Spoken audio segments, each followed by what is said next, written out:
राधे राधे। दोस्तों, मैं हूं आपका लोकल गाइड अनिल चौधरी और आज मैं आपको दिखाने जा रहा हूं ब्रज का एक और आकर्षक और मनमोहक स्थान, रमन रेती आश्रम। तो शुरू करते हैं पार्किंग से।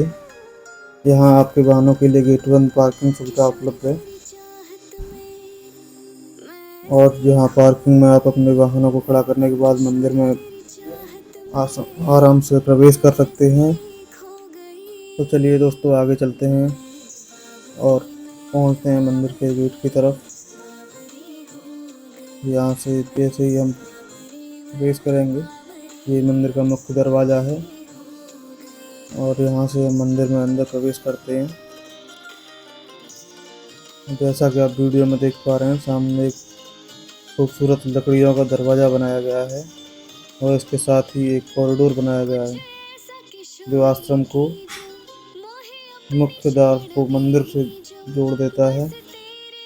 और इस तो पूरा लकड़ियों से बनाया गया है। ये बांस की चित्रकारी है जिसे राजस्थानी कला कहा जाता है और ये बहुत ही भव्य और मनमोहक है। सामने आप देख पा रहे हैं कि हम अब अंदर जा रहे हैं मंदिर में। तो दोस्तों, अब हम प्रवेश कर रहे हैं मंदिर के अंदर और ये मंदिर का गलियारा बना हुआ है जिसे आप देख रहे हैं। यहाँ एक बहुत बड़ा ही भव्य पंखा लगाया गया है जो कि एक तरीके से देखा जाए तो हेलीकॉप्टर के बढ़ावा का पंखा है। और यहाँ पर श्रद्धालु अपने प्रिया प्रीतम के दर्शन के लिए आए हुए हैं। यहाँ ऐसा कि आप देख पा रहे हैं कि श्रद्धालुओं की भीड़ भाड़ 72 वर्ष भर इसी प्रकार चलती रहती है और कुछ श्रद्धालु यहाँ पर श्री कृष्ण और राधा जी के घुटनों पर अपने नृत्य का प्रदर्शन कर रहे हैं और आनंद ले रहे हैं मंदिर में। मंदिर का दृश्य बड़ा ही सुंदर और मनोरम है और ये मनमोहक दृश्य देखते ही श्रद्धालु भाव विभोर हो उठते हैं और श्री जी के और कृष्ण जी के समक्ष अपनी नृत्य प्रस्तुति देने लग जाते हैं। जैसा कि आप वीडियो में देख पा रहे हैं कि कुछ श्रद्धालु हैं जो बाहर से आए हुए हैं और श्री जी और कृष्ण जी के भजनों पर अपने नृत्य की प्रस्तुति कर रहे हैं और आनंद का लुत्फ उठा रहे हैं। तो आप भी कभी जब वृंदावन या मथुरा आएँ तो यहाँ आने का प्लान अवश्य बनाएं। अभी कुछ ही समय में मंदिर के मुख्य पट खुलने वाले हैं और उसके बाद आप दर्शन कर पाएंगे श्री राधा रमन जी महाराज का।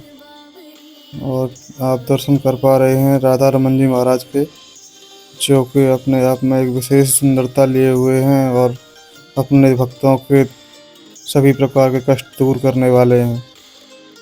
यहाँ आप देख पा रहे हैं कि एक अनोखा स्थान जिसके नाम पर इस आश्रम का नाम रखा गया है, इसे कहा जाता है रमन रेती। कहा जाता है जब ऋषि दुर्वासा जी अपने भक्तों और शिष्यों के साथ मथुरा पधारे थे तो उन्हें सबसे पहले श्री कृष्ण जी के दर्शन इसी स्थान पर हुए थे और दर्शन इस प्रकार हुए थे कि एक बड़ा ही शानदार वक्तव्य है जिसको सुनने में सभी को रुचि होती है। जब ऋषि दुर्वासा जी की दृष्टि श्री कृष्ण जी के ऊपर पड़ी तो वो अपने ग्वाल बालों संग रमन रेती में खेल रहे थे, जिन्हें देखकर श्री दुर्वासा जी महाराज को एक समय के लिए भ्रम हो गया कि ऐसा कैसे हो सकता है कि कोई त्रिलोक का स्वामी ऐसे ग्वाल बालों के साथ मिट्टी में कैसे खेल सकता है। ये अवश्य ही कोई साधारण बालक है जिसको लोगों ने बढ़ा चढ़ाकर इतना बड़ा दिखाया है। लेकिन श्री कृष्ण तो श्री कृष्ण है। उन्होंने एक श्वास के माध्यम से ऋषि दुर्वासा जी को अपने मुंह के अंदर समा लिया और उन्हें त्रिलोक के दर्शन करा दिए, जिसके बाद उनका सारा भ्रम टूट गया और वे भाव विह्वल हो उठे और श्री कृष्ण जी से मिलने के बाद वहीं अपना पड़ाव डाल दिया और वहीं अपना विश्राम स्थान बना लिया।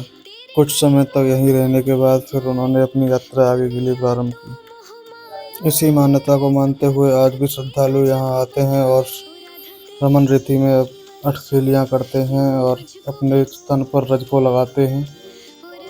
यहाँ के आने वाले श्रद्धालुओं का विश्वास है कि श्री कृष्ण के साथ खेलने का अवसर उन्हें प्राप्त हो रहा है और बहुत सारे श्रद्धालु यहाँ पर अपनी मनोमुराद पूरी करने के लिए मिट्टी से अपना घर बनाते हैं, जो श्री कृष्ण जी अपने मित्रों के साथ किया करते थे। अनेक कवियों ने श्री रमन रेती के बारे में अनेक प्रकार की पंक्तियाँ लिखी हैं, जिनमें से मैं कुछ पंक्तियाँ आपको बता दूं। कहा जाता है को कवि वर्णन कर सके या रमन रेती को मूल, जाके कण कण में मिली युगल चरण की धूल। जिसका अर्थ है कि इस मिट्टी का वर्णन कौन कर सकता है जिसके कण कण में भगवान श्री कृष्ण के चरणों की धूल मिली हो। वो धूल भी पावन होगी जो श्री कृष्ण की चरणों के नीचे आई होगी। और आज भी इसी मान्यता के साथ लोग यहाँ आते हैं और श्री कृष्ण के चरण रज को अपने मस्तक पे लगाते हैं और अपने आप को श्री कृष्ण जी को समर्पित करते हैं।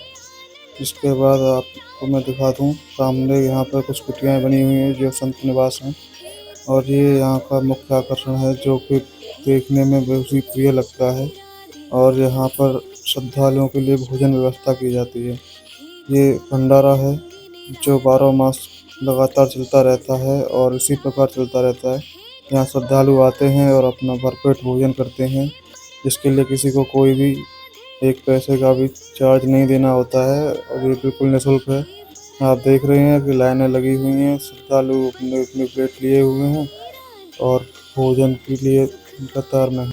यह स्थान जो आप देख रहे हैं इसे रमन कुंड के नाम से जाना जाता है और ये कुंड शुद्ध ताजे पानी से भरा हुआ है, जिसमें श्रद्धालुगण आते हैं और गर्मियों के समय में यह कुंड ऐसे भरा रहता है जैसे कोई स्विमिंग पूल हो और बहुत ही ज़्यादा मात्रा में यहाँ लोग आते हैं। और इस कुंड पर सभी प्रकार की व्यवस्थाएं की गई हैं, चारों तरफ रेलिंग लगाई गई है और साथ ही महिला श्रद्धालुओं के लिए यहाँ पर चेंजिंग रूम भी बनाए गए हैं और इसका दृश्य बड़ा ही मनोरम होता है। यह स्थान जो आप देख रहे हैं यह गेस्ट हाउस है जो आश्रम में आने वाले श्रद्धालुओं के लिए बनाया गया है और आश्रम में आने वाले श्रद्धालु यहाँ आकर अपना विश्राम करते हैं। इसके साथ ही यहाँ पर बच्चों के खेलने के लिए बहुत ही शानदार स्थान भी है जिसे रमन पार्क कहा जाता है और इसमें अनेक प्रकार के क्रीड़ा से संबंधित उपकरण लगाए गए हैं जहाँ बच्चे खेलते हैं, झूले और अन्य प्रकार के उपकरण जिन पर बच्चे आनंद लेते हैं। साथ ही यहाँ एक और मनोरम स्थल भी है जो यहाँ मंदिर आश्रम का ही एक बढ़िया स्थान है जिसे चिड़ियाघर कहा जाता है, जो मंदिर के बिल्कुल बाहर ही स्थित है और आप यहाँ जानवरों के साथ खेल सकते हैं और अपनी इस यात्रा को पूर्ण कर सकते हैं। साथ ही यहाँ पे एक और दर्शनीय स्थल भी है जिसे रसखान समाधि के नाम से जाता है, इसके बारे में मैं आपको अगली वीडियो में बताऊंगा। तो आप भी जब भी मथुरा आने का प्लान बनाएं तो यहाँ आना ना भूलें।